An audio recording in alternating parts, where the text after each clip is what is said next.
Azər müəllim, burada rəqəmsal dəhliz konsepti də var. Azərbaycanın burada əsas mövqeyi nədən ibarətdir?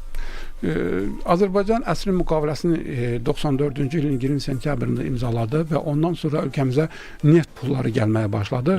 Azərbaycan iqtisadi imkanları genişləndikcə dəhlizlərin, yolların genişləndirilməsi, müasirləşdirilməsi, yenidən qurulması istiqamətində işlərin aparılmasına iqtisadi imkanları formalaşdı. O cümlədən 98-ci ildə Ümummilli lider Heydər Əliyevin təşəbbüsü ilə qədim İpək yolunun bərpası istiqamətində konferans keçirildi və orada Xəzər dənizinin dibi vasitəsilə yeni trafik layihəsinin çəkilməsi məsələsi gündəmə gəldi.